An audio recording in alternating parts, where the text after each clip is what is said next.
What's up, Aussies? Joey here, looking at all things finance. And today, living below your means has got me talking. Before we get into that though, what is living below your means? Well, essentially all it is what you earn in a year versus what you spend in the year. So if you're earning $50,000 and you spend $45,000, you're living below your means by $5,000, and that's what you've got to either save or invest. So with the recent interest rate hikes that are now equating for the average Australian to have to spend just over 40% of their income on housing alone, and a recent report by Canstar suggesting that the number one financial concern for Aussies right now are the price of groceries. Now is the time to get control of your money and really understand your finances. But hey, I get it. I live in Melbourne, which was just ranked the 15th most expensive city to live in the world, with only Sydney ranking higher, coming in at 10.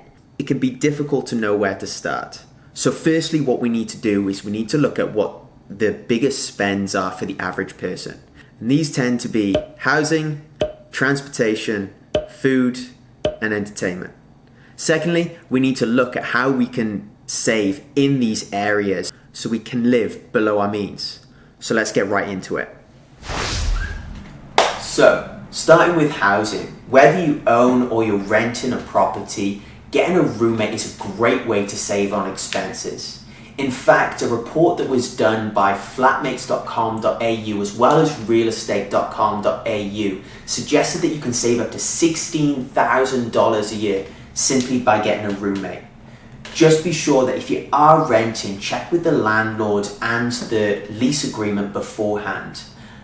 And while you're at it, it would be probably worth checking in to see if you can negotiate a lower rent, particularly if you are staying for a longer period of time. You'd be surprised, but landlords are quite open to negotiating a lower rent if they know you're going to be sticking around for an extended period of time.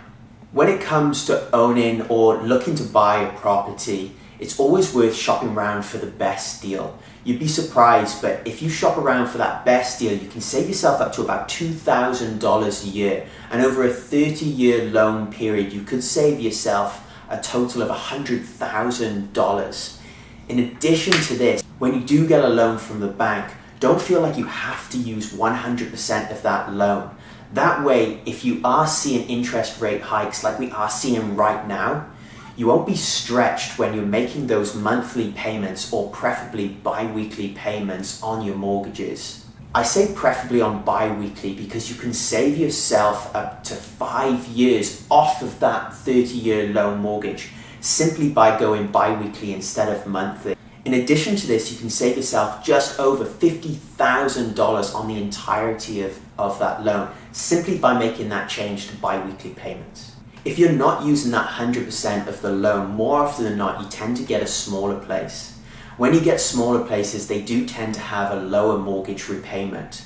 And while you're at it, you may as well look at trying to get yourself close to work because that's where we spend most of our time going to and from. I've managed to move really close to my work and I walk to work now. And on average, I'm saving myself around about $5,000 a year simply on petrol. This drives me nicely into our next one, which is transportation. So here in Melbourne, the early bird really does catch the worm. As if you tap on and off before 7:15 a.m, your next public transport journey is completely free. In addition to this, if you end up finishing early because you started so early, if you travel in off-peak hours, you actually can save yourself up to 30% off of your next public transport journey. But hey, look, I get it. Sometimes public transport isn't going to get you where you need to go when you want to go on a hike up to the Dandenongs. So car is the only way forward. But it's not to worry because you can make savings here too. And you can start off by not buying a brand new car. A brand new car is currently costing the average Australian $41,000. And in addition to this, as soon as it gets driven off the dealership, it loses 20% of its value. And unfortunately, it doesn't really get much better there either because 3 years later, it depreciates by another 10%. Instead, find a second-hand car that's the bottom of its depreciation level.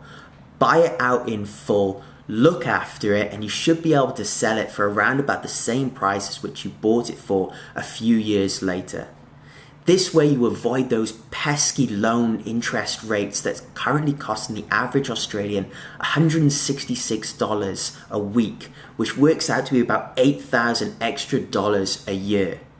And yes, while you might not look like the Kardashians the next time you go down to the Great Ocean Road with the girls who offered to pay for petrol, but at least you got there and you had some awesome experiences and some delicious food. And hey, while we're on the topic, we may as well move straight over to food. And right now, it feels like food is getting more and more expensive every single day.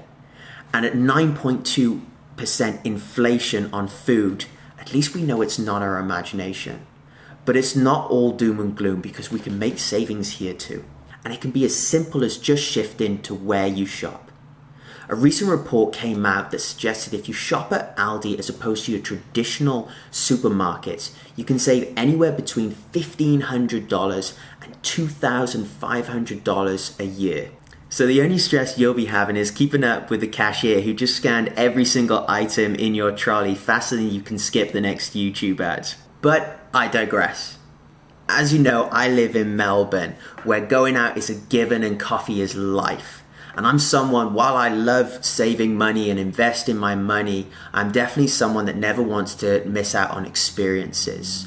So we just make simple changes that allow us to still get entertainment value day in, day out. And it's simple changes like going for a hike and taking a picnic with you instead of spending $50 on a meal out. This way you still get the best of both worlds. You still get to make a delicious meal, and in addition to this, you've got an adventure in it with a hike whether you go to the Dandenongs or down to the Great Ocean Road. Whatever it might be, at least you're still getting those experiences. But heck, if you live in Melbourne or Sydney or Brisbane, wherever it might be where you're in the city, sometimes you just got to go out for a meal. But it's okay, because you can make savings here too. And one of these is simply by just eating at the start of the week. By eating at the start of the week, most businesses tend to put like some kind of deal on. I know my partner and I, we go to Veggie Bar every now and then. We get the Bowen beers, which are actually only $5 each. We actually skip out on the beers, but getting 2 Bao buns for $10 isn't too bad. In addition to this, what you can do is just avoid eating on public holidays. You get the exact same meal for 15% higher rates. In addition to this, you could always try and look at going eating out at lunchtime. They tend to do lunch menus here, which tend to be set, and that way you can save money there as well. So whether you start making your own coffees, Graham Stephan style, you stop spending an arm and a leg on Starbucks coffees, or you just change to more adventurous activities which don't cost you an arm and a leg, there's savings there for everyone. You just have to make the simple changes. So with that being said, thank you so much for listening today. But just remember, all this information that I have provided with you today isn't financial advice. You should always seek out a professional and do your own research before doing anything with your own money. That being said, if you did enjoy today's content, I'd really appreciate it if you hit a like and a subscribe if you want to see more content just like this. Until then, I hope you all have an awesome rest of your day. I can't wait to catch you here again real soon. Until then, catch you later. Yes! I don't know what comes after that. That's why I've repeated that so many times.